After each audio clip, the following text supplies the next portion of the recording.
Kia ora, everyone. Welcome to this webinar. Let me remind myself of the name of it. Welcome to the webinar, When Justice is Costly, a Palestinian Theology of Martyrdom. So my name's Cole. I'm one of the uh, key members and kaitiaki of Aotearoa Christians for Peace in Palestine, based in Ōtautahi Christchurch here in Aotearoa, New Zealand. And yeah, really excited to be hosting this conversation with John and Sam Munayer, who are wonderful leading voices within the Palestinian Christian theology scene. And and I'm very privileged to call them friends as well. And yeah, I think I'll let you guys kind of introduce yourselves a bit better than I will be able to. But yeah, just um, with that context in mind, just the layout of the format of tonight, we will kind of have some back and forth. We've got some pre-prepared questions that we'll kind of hold in conversation, and then we'll jump into some Q&A at the end. So if you have any questions, just chuck them in the chat, and we'll kind of field those as we go through. But otherwise, we'll get underway. John and Sam, good morning to you guys in Jerusalem. Uh, yeah, do you want to start? Maybe Sam, do you want to start by giving us a bit of information about yourself, your background, and then John, and we'll go from there. So good morning from Jerusalem, but I think it's evening or at least afternoon where you guys are. So good afternoon or good evening. I am the younger brother between the two of us, so you can also tell by our hairlines who's older and who's younger. Uh, John and I were born and raised in Jerusalem. We originally come from the city of Ilid, which I think we will touch upon later in this webinar. We write theology as a hobby, but in our professional lives, we have different work. So I work as a humanitarian and advocacy officer for an organization that works in Gaza and the West Bank. And I'm 28 years old. Over to you, John.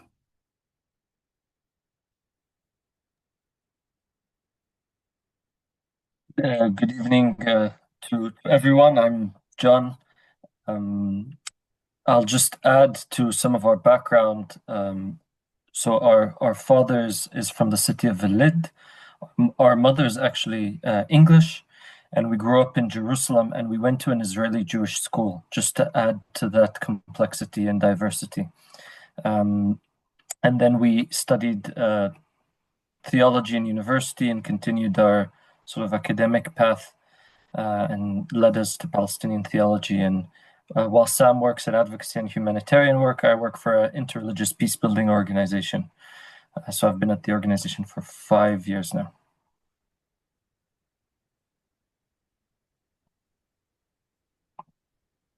You're muted, Cole. I am muted. I was just saying, really great to have you guys here zooming into New Zealand, and yeah, I wanted to also acknowledge the heaviness of this space at the moment. This will be recorded later, so for anyone watching in later, and for those of you here now, obviously the timing of this conversation is happening in the middle of a large regional war across the West Asia, or what area that people refer to as the Middle East. And of course, we're over 2.5 years into the ongoing genocide in Gaza. And yeah, I also just wanted to acknowledge the heaviness of just yesterday, the Israeli Knesset, the government there, have just passed a law legalizing the execution of Palestinian prisoners. So the timing of this particular conversation about martyrdom and about grappling with death in a context of theology um, is obviously very timely as well. Um, John and Sam, you're both also, as part of your background, you are Palestinian citizens of Israel. Do you want to touch on that and kind of, yeah, perhaps how you ended up as Palestinian citizens of Israel, and your family's story in particular, in Lyd during 1948? So our Both our grandparents from our father's side come from the region of the coastal area of Palestine, so Lid, famous for where Saint George is buried, and also Jaffa as well, which is kind of well renowned for its beauty. It's called the Bride of the Sea in Palestine.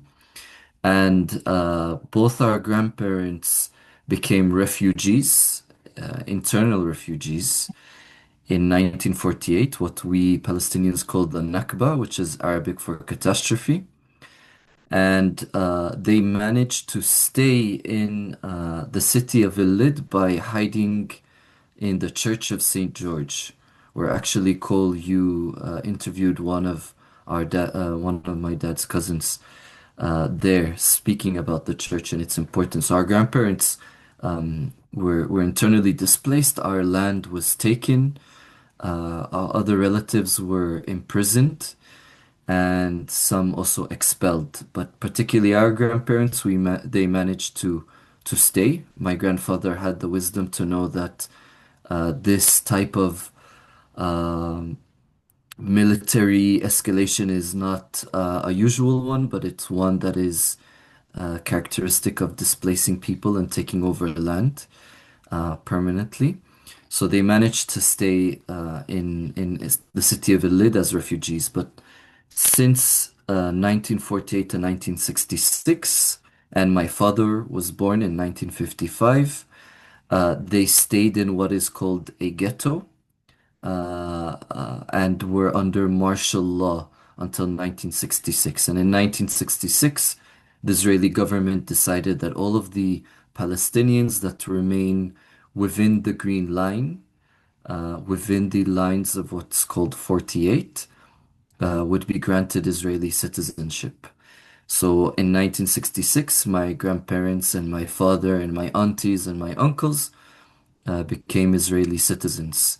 Uh, this doesn't mean that we are with full rights. We are, of course, perhaps fourth or fifth class citizens within the state of Israel. And we experience a unique type of settler colonization, which is maybe different to what our brothers and sisters experience in Gaza and the West Bank. But nevertheless, the erasure of the project of Zionism is still in effect on us. And as a result of our grandparents and father getting an Israeli citizenship, John and I also grew up with Israeli, we were born with an Israeli citizenship.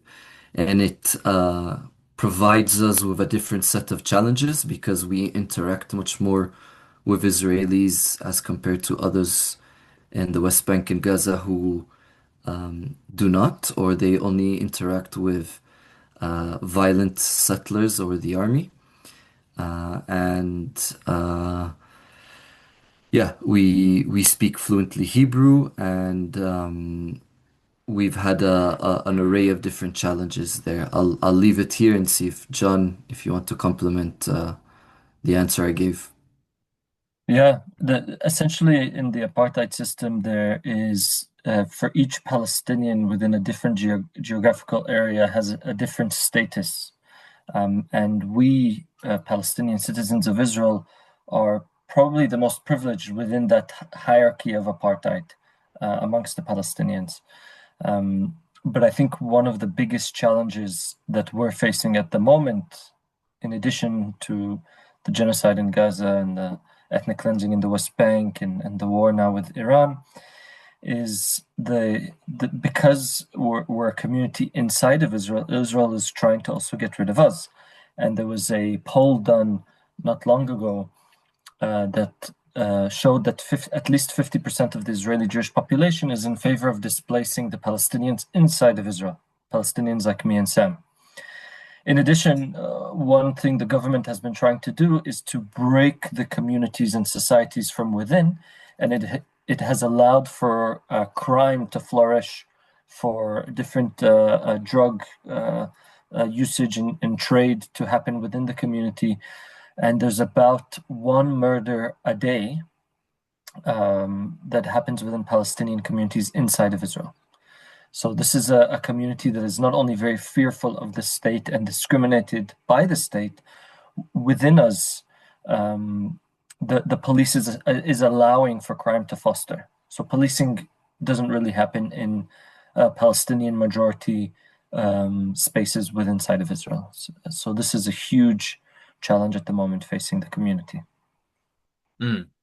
Thanks for that. Yeah, so it's a very people have described it as the kind of divide and conquer technique, right? Where you have all these different pockets of Palestinian identity, depending if you're in the West Bank, within what's now considered Israel, within Gaza, and then even within that, there's all of those dynamics. And with that as your kind of background, I suppose it's clear that and the relationships that you hold with people in each of those spaces has feel kind of fed into the creation of this book that you released late last year, I believe it was, just recently. So, The Cross and the Olive Tree, Cultivating Palestinian Theology Amid Gaza, which is a collection of 8 different Palestinian Christian theologians, yourselves included, reflecting on different facets of the Palestinian struggle and I think what I really enjoyed about reading this is it's so much of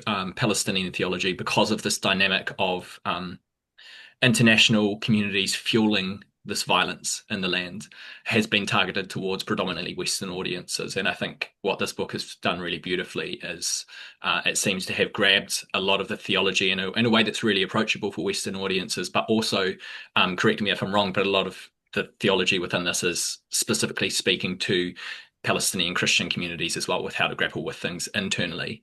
Yeah, do you want to tell us a bit about kind of where the idea from the book for the book came from, and what the kind of hope or intended role was for it within the theological space? Yeah. Sam and I had a project in mind that we were going to be working on together, and then the genocide began. And we felt that we had to address the genocide, and that we couldn't do it alone. It would be irresponsible to do it alone. So we asked the publishers that we already had an agreement with to change the project, so as to allow for more voices to be included. So this would be a communal project, and that's when we brought in another 6 Palestinian theologians to address the genocide head on. And Sam and I felt that a lot of the theology produced in Palestine is oftentimes trying to counter Christian Zionism abroad, or to provide answers for questions that Western Christians have. And we wanted this book to very much be rooted in Palestine, as also the book suggests, with the olive tree, with its roots in the ground. So the contributors are from different areas within Palestine. So it's a book written by Palestinians and for the Palestinian solidarity movement, both for Palestinians and those who are not Palestinians, but for the solidarity movement. This is not a book that is trying to convince Western Christians to see us as humans. This is not what the book is trying to do. We're tired of those types of conversations, convincing others that we're human. This is a book for the movement. What type of questions do we have during this time? How can we be more effective? How can we be more powerful in our message? So on and so forth. So this was sort of the core spirit behind the book. It's a book for those who are interested in liberating Palestine. Hmm. With the I'll add, imagery as well. Oh, sorry, Sam, you go. no, I'll just add very, very shortly that although the book is written in English and is accessible, the content of the book is connecting with other struggles of settler colonization or colonization around the globe. Sadly, I don't think there's a direct mention of New Zealand in the settler colonization uh, of Australia and New Zealand, but you can find throughout the book a connection to other places and other terrains in the global majority or in the global south that have experienced colonization. And the effort here is to really spark an imagination So I think a lot of the movement for Palestine are stuck in the critique. We critique and critique and critique, but we do not have space also for imagination, space for building our vision for the future.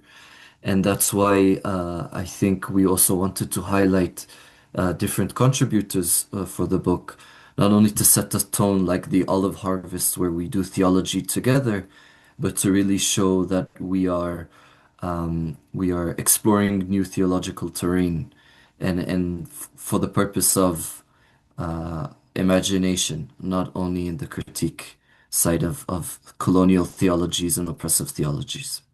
Mm. I think one of the parallels as well that you drawed with even with the title of the book, the cross and the olive tree, is that it's kind of drawing as a parallel to James Cone's cross and the lynching tree, right? Do you want to touch on some of those kind of parallels that you draw there between those struggles? Yeah, so there's a chapter that makes connection between Palestinian liberation theology and Black liberation theology in the North American context. There's another chapter that engages with the genocide in Guatemala and the genocide in Palestine. And there's a chapter engaging in the indigenous reality in Canada and the Palestinian indigenous reality. And again, trying to make those connections. I think we have to make these connections because in many cases it's the same forces, the same logics, the same companies, whether that be in Palestine or elsewhere around the world, that are oppressing people. And therefore, we too, as liberation movements, need to make those connections, need to build together an alternative movement. And that's what partially the book is trying to do. So it makes that move. Another thing that the book is doing, which I think is pretty unique, and building off of James Cone's theology, is giving place for theology that usually is neglected. So oftentimes when we think about theology, we think about maybe a university or books. And what we're trying to do in this project is also draw on theological sources like our grandmothers. So the first chapter, written by Yusuf Khoury, who's from Gaza, looks at his grandmothers as sources for theology, because it's at times of genocide that it's not a theology that you read in a book necessarily or you hear at church. It's a theology that your grandparents teach you, that sustains you during very difficult times.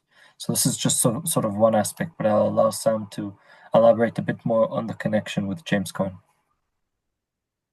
So James Cone, the cross and the lynching tree, argues that you cannot understand the crucifixion of Jesus and what it means by not seeing it through the lynching victim's eyes. So the lynching victim's eyes allows you to understand really what the crucifixion is of Christ and what actually it means, and the good news that the crucifixion of Christ brings to oppressed people and to all people.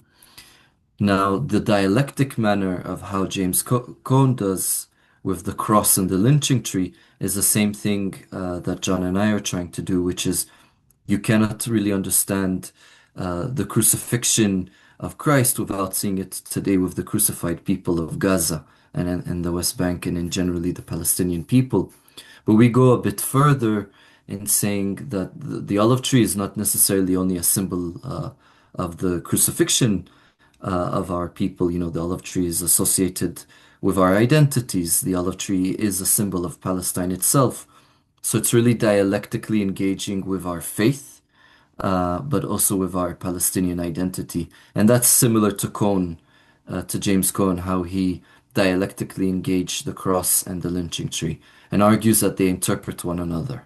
And the same thing goes back to what John and I are trying to invoke within our theology. And the main thing to point out or to focus on is that we do theology with our skin, we do theology with our experience, and to ignore that and to try and go abstract is actually a mistake. But where theology is actually fruitful, a theology that is organic is one that engages with our experiences, engages with our skin, and dialectically engages with the spirituality that Christianity has. So in that sense, we are doing very much a contextual theology that has been inspired by James Cone. Mm.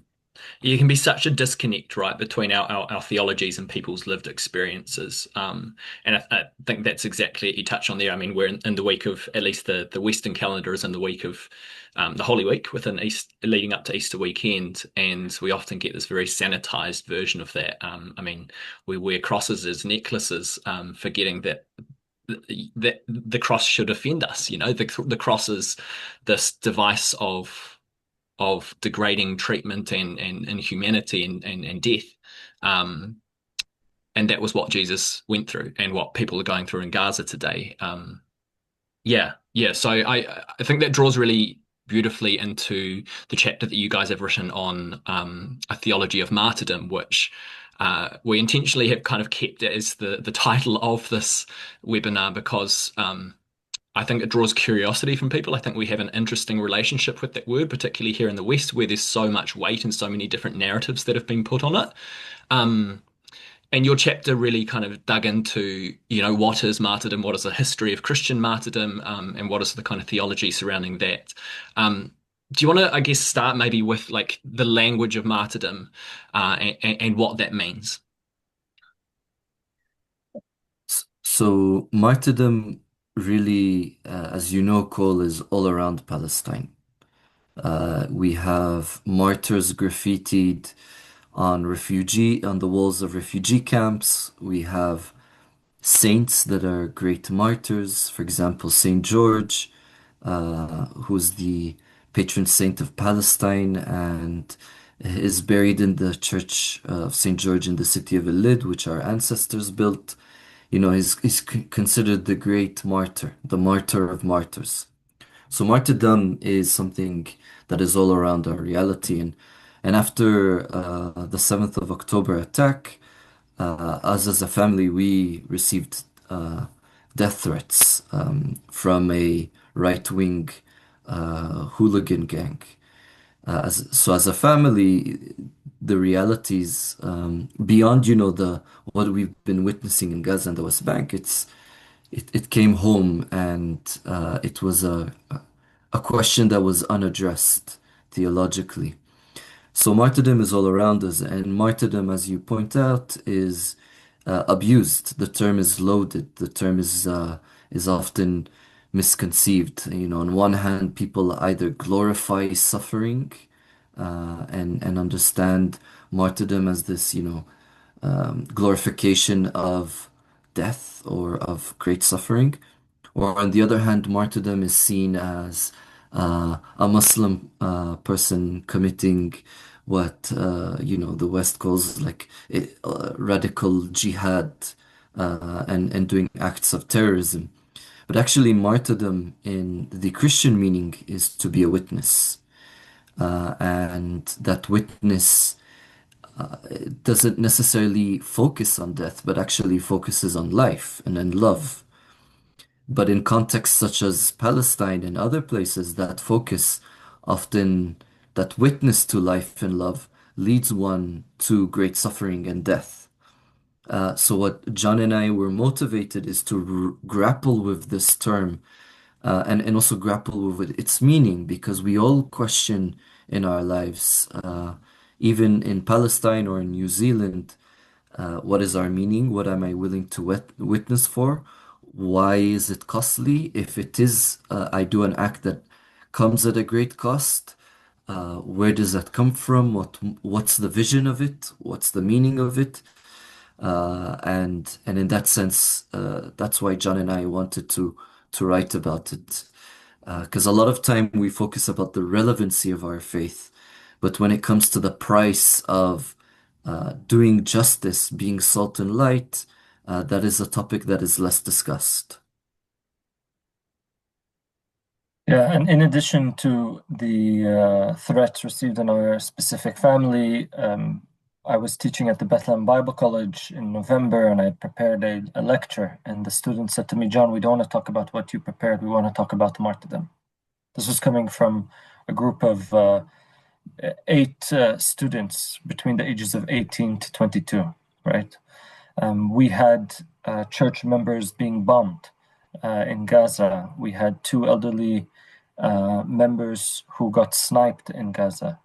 There's the famous case of Ilham Farah, who was she was the organ player of one of the churches, the Baptist church in Gaza, and an Israeli soldier sniped her leg. She couldn't move. She called for help, but the ambulance and health services couldn't get to her, and they found her 2 days later, crushed on the floor because a tank ran over her. Right? These are the stories that are coming out of the Church of Palestine, and no one seems to be addressing martyrdom head on. Not only that, is we felt that the heads of churches here wrote a lot of statements in the past, I would say, 5 years. And a lot of them had to do about the presence of Christians, warning of the fact that Christians are leaving the land and the Holy Land might have no Christians if nothing's being done. And we felt that this was a bit hypocritical because they didn't write the same amount of statements when it came to what was happening in Gaza. It was as if the main goal of the church here is a number game, making sure there's Christians in the churches. And if there's no Christians, then we're losing, right? And me and Sam and others feel that, banks measure their success according to numbers. We're not a bank, we're a church. Our success is measured by our witness to Jesus Christ. And if we do not measure our success on that basis, then we lose the authenticity of the message of the gospel. And I think this is also what's happened a long time ago in the West. The theology of martyrdom is forgotten. It's about a theology of victory. So within this context, Sam and I wanted to engage with martyrdom in a genuine way, in a real way. Even after writing the chapter, me and Sam don't always feel completely comfortable with what we've written because it's such a heavy topic. But this is what the average Palestinian is asking themselves. Do I leave? Do I stay? And what does that mean? Mm. Yeah, I think Sam, in an interview that I did with you, I recall you saying so often our churches are so obsessed with worshiping worship and praising praise, but we forget the heart of the gospel is about justice, is about living in right relationship. Um, and that comes at a cost. I think you said, we might be beheaded like John the Baptist or put on a cross like Jesus, and that's the invitation when Jesus says, "Take up your cross and follow me."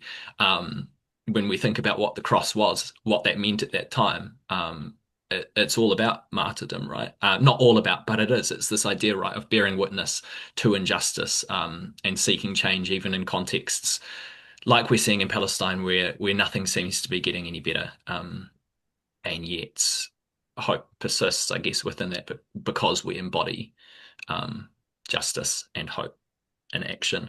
What does bearing witness look like for both of you within your context? And then we'll kind of move through from that into conversation around what I suppose that looks like in our context in regards to costly solidarity with those who are facing oppression and violence.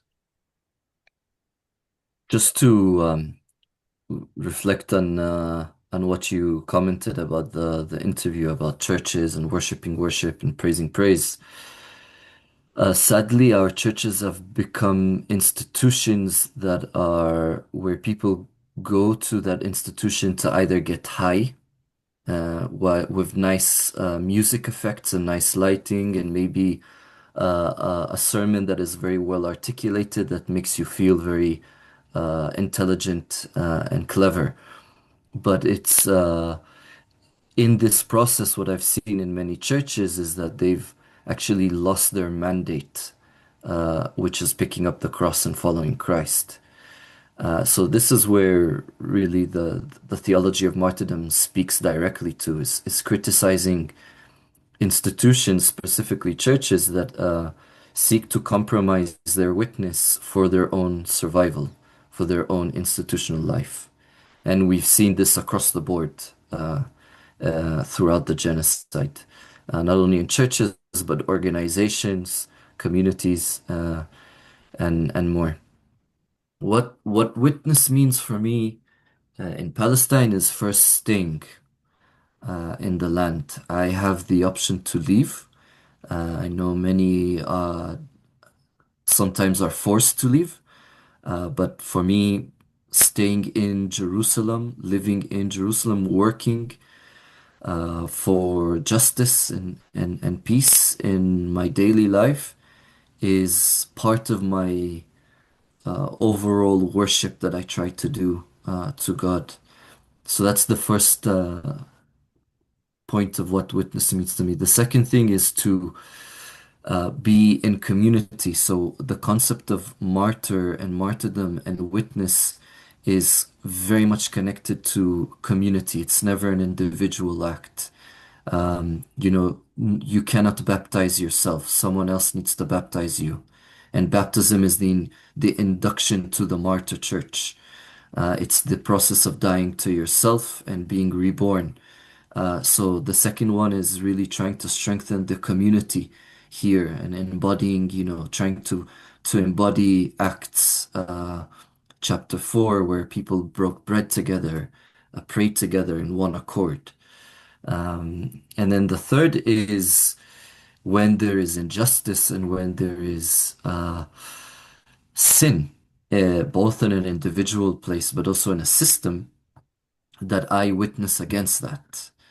And that is not only limited to Israel and Zionism, but also sin and oppression that is prevalent in Palestinian spaces, whether that be the Palestinian Authority or the Palestinian Church itself. We are committed to speaking out against and acting against sin in all of its forms, and therefore being a witness to that is being against that. And I think the best teacher that we have for being a witness is the olive tree.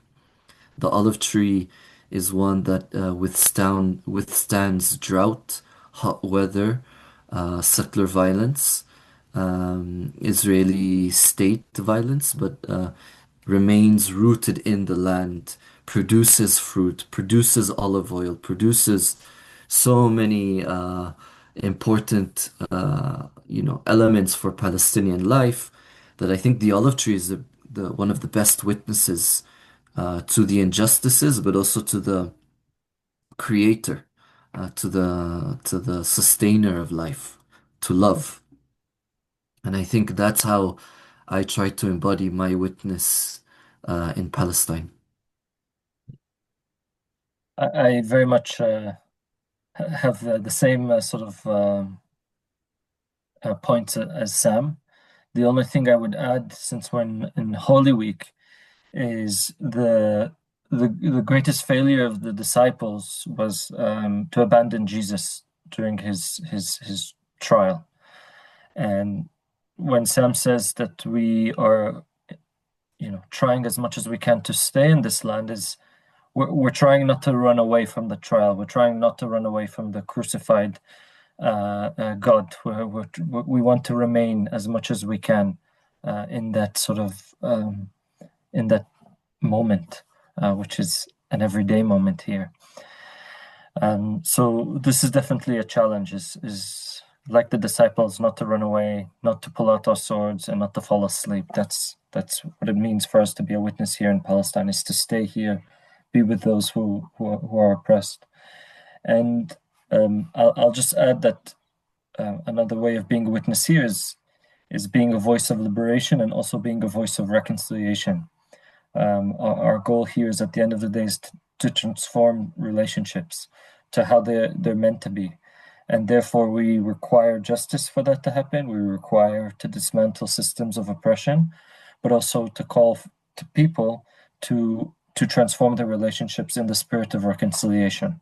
So it's not just one group now has liberation and does the same thing that was done to them on another group. So it's how can we, in our witness, hold the tension of liberation and reconciliation together. Mm. I think it poses a really big challenge to us here in the West, here in the Pacific in particular.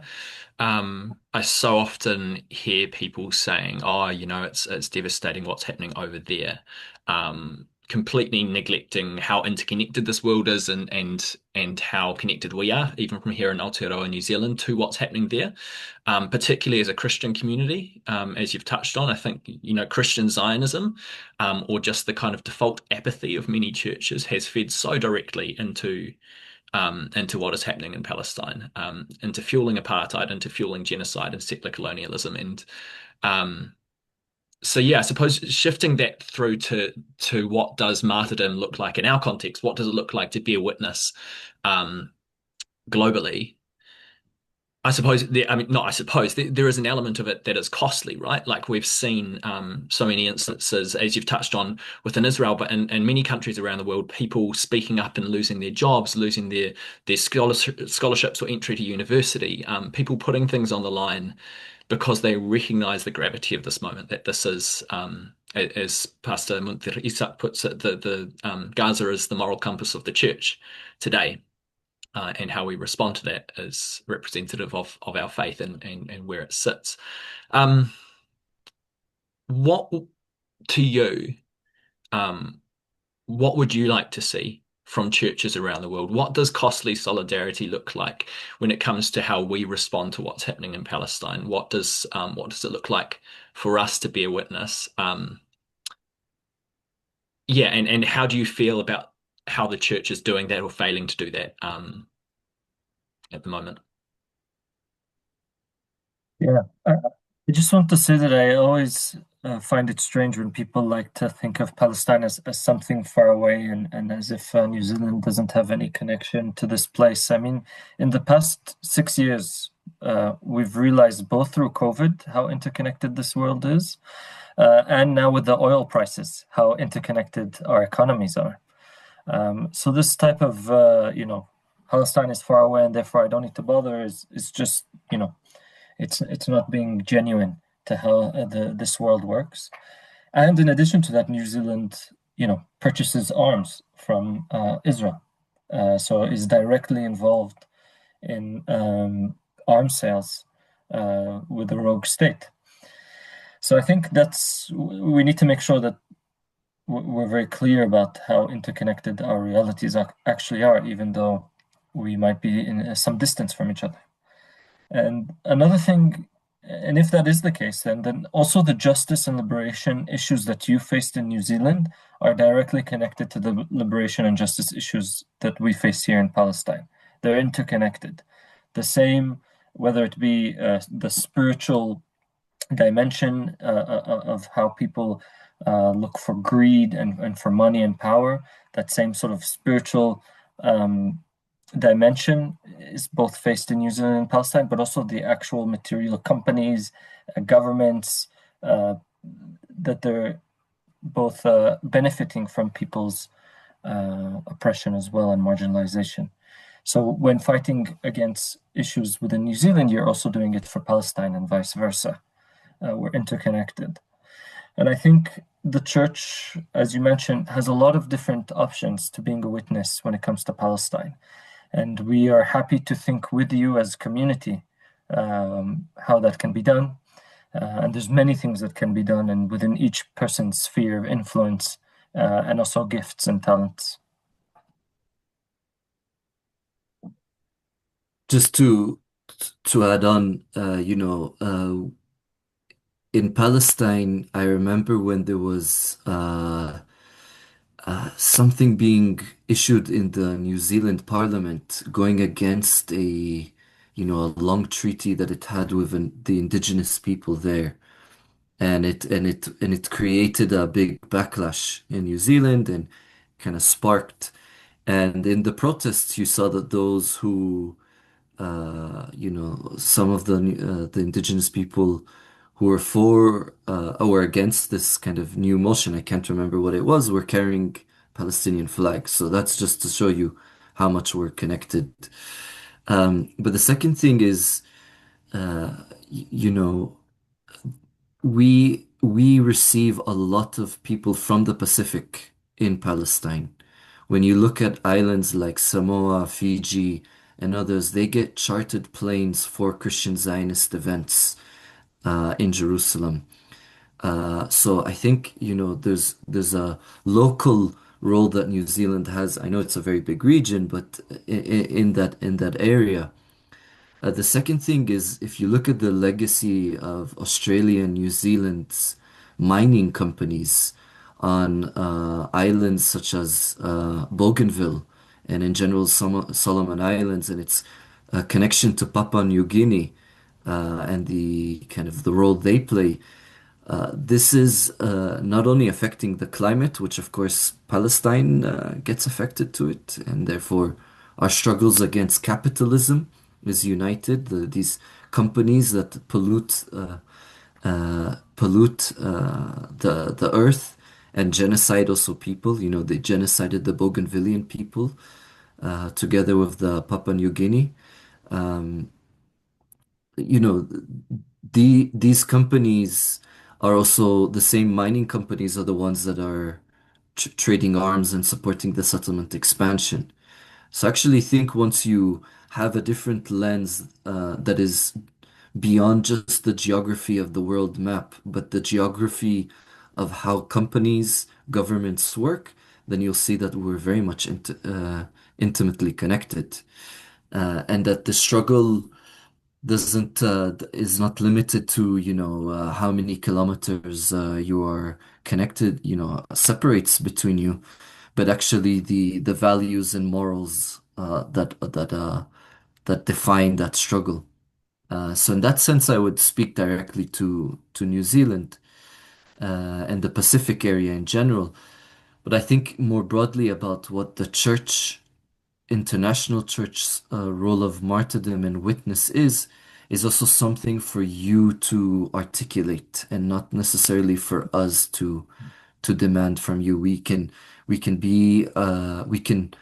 accompany you, we can accompany one another, we can do this together, but I think ultimately it's something for you all to have the spiritual maturity to articulate what martyrdom is within your context. And that's why in the book we also say that this book is not asking you to come and save us, Palestinians, but it's coming and joining us in the joint struggle. We're inviting you to participate in the olive harvest and the olive picking, not to do it for us. So I actually would say it's up for you guys to really articulate what martyrdom is for your churches and for your institutions, and we can join and do that together. Thanks, Sam. Yeah. Um, I think that's a really compelling call for people here to step into more courageous action and to reimagine what that action can look like. I think so often people that I've spoken to kind of have this idea that to speak up is to go to protests on a Saturday and that's uncomfortable or that's not kind of my thing. But there's such a wealth of different pathways that people can take, and I think particularly costly action. We've got a really beautiful history of that here in Aotearoa. Whether that was back in 1981, we had the South African Springbok team coming here to play rugby, and people, a small but very influential number of people, interrupted those games, and that was actually a pivotal moment because. Not as it turns out because we were actually so proactive, but because we were one of the last countries still doing trade with apartheid, South Africa, still playing sports with them. When that finally crumbled, it made a big difference. And it would be fantastic to see New Zealand speaking up ahead of that. I don't want to be, we didn't want to be the last ones to actually step in. So we've got beautiful, beautiful action like that. Well, beautiful in the sense that it was very ugly, actually. Protesters who put their bodies on the line and got beaten by police and by rugby fans for interrupting these games. And now, in hindsight, we look at that and we rightly recognise that was the right side of history to be on. We've got beautiful examples recently with priests chaining themselves outside MPs' offices, calling for our government to put sanctions on the state of Israel. A number of those people had close family members. With already strained relationships that just strained further, it put their jobs and their livelihoods at risk. I think there is an element of risk that needs to be required in the action and in the costliness of it. Thinking even further back to the likes of Parihaka, which is a Māori community up in the North Island of Aotearoa, New Zealand, who were having their land confiscated, like many communities in the West Bank, and they kept resisting as these pegs were put in, as the fences and roads were put through their land. They would rip the pegs up, they would build fences across these roads, and until eventually the police and the military invaded this village, Parihaka, and arrested everyone. But when they arrived, they instead found the villagers sitting on the ground singing them songs and children running up to give them gifts. Um, so this idea of embodying what the Kairos Palestine document has called as non-violent resistance and the ethic of love. Um, and so that's part of this is where I should plug Aotearoa Christians for Peace in Palestine for those of you here, many of you who are probably involved, is that's our kaupapa, our purpose is trying to help churches on that journey to create the space for action across that spectrum, whether it's as simple as signing a petition, writing a letter, calling your MP, through to chaining yourself to an MP's office overnight. Uh, yeah, yeah. Thank you for that challenge. I think just a reminder as well, if people have questions, throw them in the chat, and we can answer some. Um, I've had conversations with church leaders here who have explicitly sometimes said things like, "Oh, no, we can't call for MPs to say or do that because we've just asked them for A, B, or C." Usually things to do with non-justice related issues. And I think it's revealing of our churches, the amount of effort and energy that goes into lobbying for things that suit our comfortable institutions, but not lobbying for things, for matters of justice and matters of injustice. Um, yeah, so I think this is a really beautiful and important and timely call, as it has been for the last 2.5 years, and for far longer than that, for the church to step up and speak out loudly and courageously, because it's not just where we are involved, but also where we are silent, where we're not involved. That probably our biggest complicity sits. Church's failure to name apartheid, to name genocide, to call for things like sanctions. Um, I'm rambling now, but if we don't have any questions in the chat, if anyone has some, chuck them in. Is there anything else, John and Sam, that you'd like to touch on? Yeah, I just want to touch upon some of the things you're reflecting about churches, you know, being lukewarm, I guess, to the situation. I think ultimately this is where the theology of martyrdom can really echo the words of John the Revelator in the book of Revelation, saying that God will spit you out of his mouth or vomit you uh, if you are lukewarm about issues of witness. So I think it's a warning to those churches about God's judgment, and the kind of message of the radical message that Christ poses to us, in feeding the hungry, visiting the prisoner, and embodying what it means to be salt and light. Second thing I think we need to reflect on is that our leaders and the ways we have placed leaders in that church who issue these kind of responses need to be questioned for their adequacy of spiritual formation and discipleship. We need to question how the adequacy of our leaders and how they were even placed there from the beginning, uh, in order to lead the flock, in order to witness towards Christ. I think that's the second thing. And then the third thing I just want to point out is for those who are doing stuff for Palestine and for other justice issues, I think the challenge also for them is not only do your actions participate in different initiatives, but how can you create an action plan, a strategic way of working that is beyond just participating in a protest, but creating something that is very, very impactful that can involve all people in the movement. I feel as though sometimes churches and individuals they have the right intuition when it comes to doing stuff about justice and peace and decolonization, but lack the kind of long-term vision and creating a kind of a logical way, a strategic intervention that is, I don't want to say professional, but it's just it's thought through beyond just the occasional chaining yourself to an MP's office or participating in the protests, which are very, very important, but it's creating a holistic way of strategic intervention. And I'll just say something real quick that we often expect a lot from the churches, and we I think will often be very disappointed from them. So we really have to think about where power lies and how can we gain power as a movement. And again, each one has their own sphere of influence and has their talent. They're talented in certain areas and have strengths. During my time, I've met as young kids who their activism is by presenting at school when they have to pick a country to present on, they'll present on Palestine. Or I have met activists as old as, in their late 80s that host dinners, just bringing people into their homes to talk about.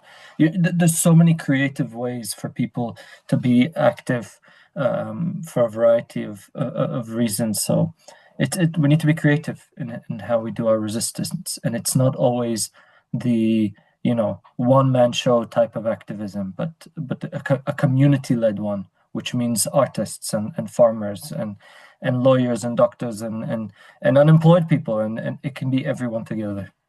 Mm. Yeah, yeah. Um, we've got a few questions here. Someone's talked about like hate. Can we? Because I think one of the things when we're in this space as well, particularly when we do get engaged in these actions, we're face to face with the people who are carrying some really horrific views a lot of the time, and it can be really difficult to hate. Do you have advice on yeah, how we can stop ourselves from feeding into that hate, given that then destroys both that destroys us from the inside as we're trying to fight these external struggles. Yeah, I think you've answered that call. It's once you start slipping into this hateful, negative, or not negative, but hateful intention or will towards another person, then you start also internalizing it and losing your own humanity. And I think what is important is the confrontation we have with supremacists and with systems of colonization is centered around and rooted in love, in our love for justice and our love for humanity, and actually the intention and will to redeem the other side and to make sure that they restore their own humanity. So I think that's really important, especially for the movement in Palestine that is so toxic at times. Sometimes there's a lot of toxic activism being done where there's a sort of hierarchy to how who's a better activist by how they are confronting and how hateful they are to the other side.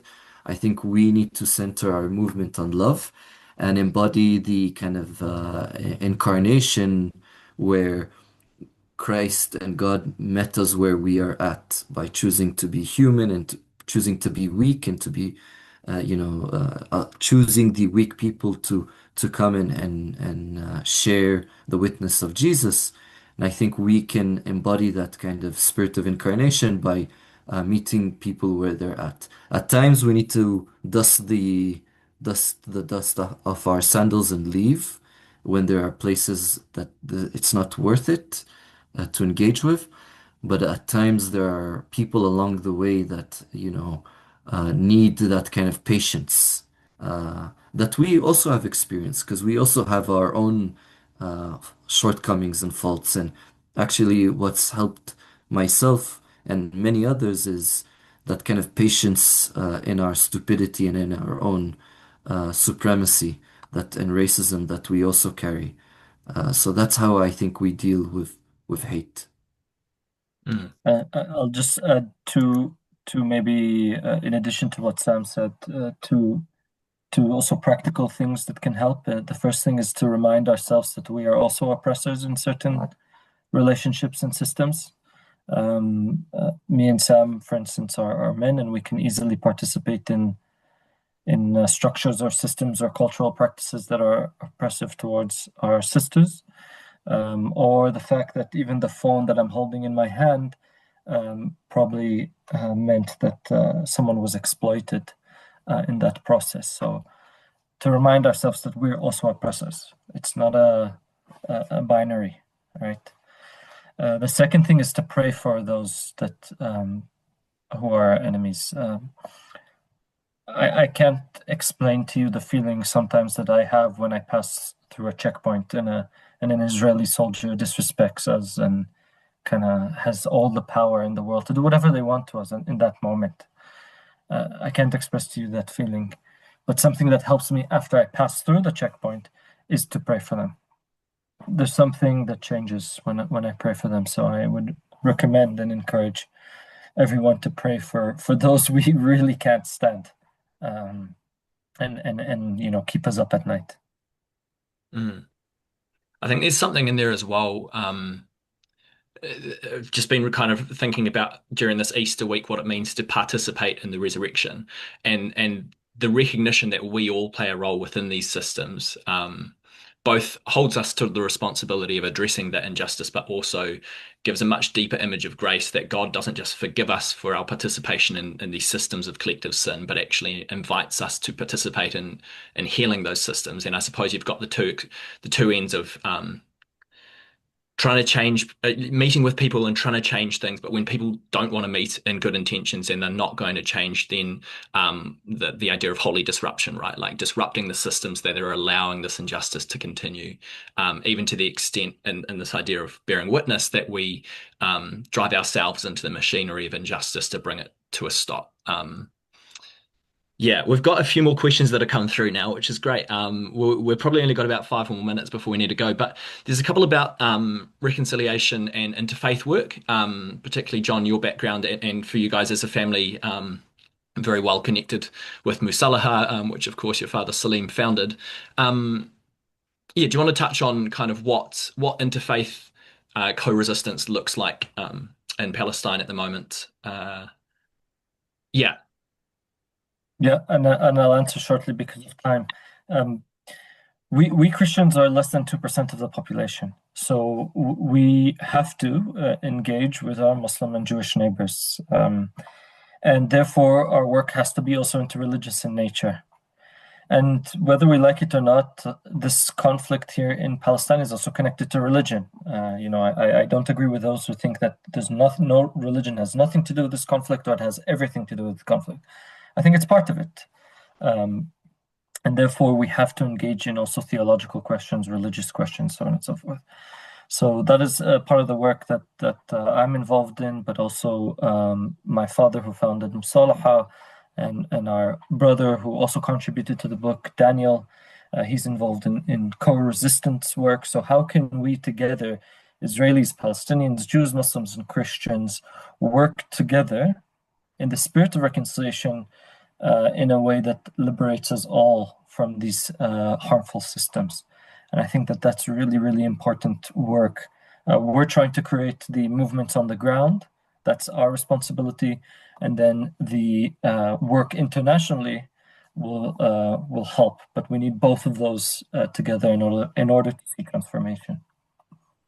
Mm. And I think that's also a challenge for us here. I think there's a lot of power that lies in interfaith movements, and there's a lot of work going into trying to build in that space here as well, which is exciting. So, John?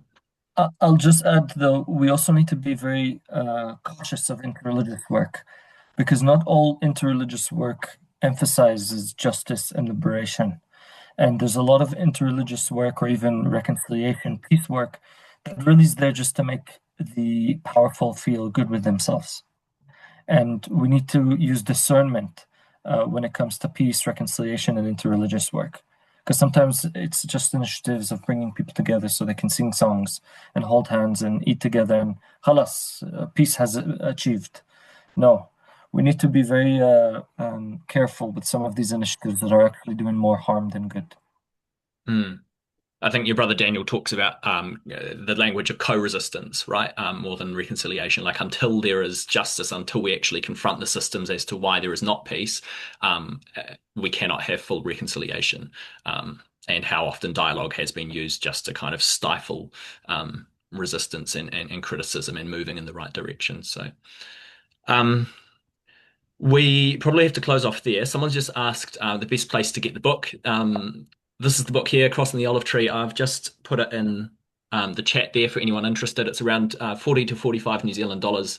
Well worth it. It's a really fantastic book. Um, I shouldn't go on about just some of the chapters. Someone also was mentioning in the chat about imagination and the reminder of that.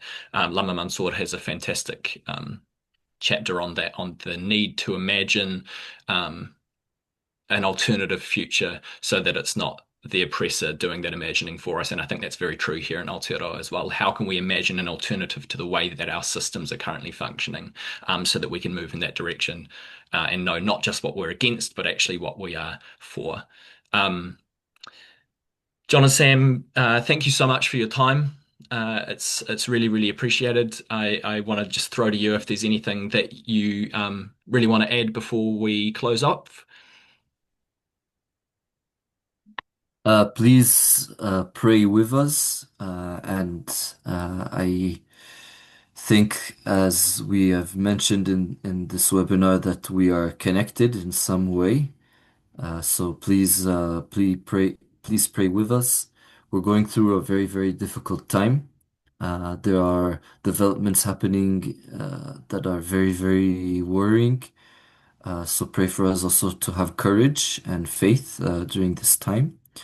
And I pray also that we all rediscover and re-participate, as it is Western Holy Week, the Passion and subsequently the resurrection together.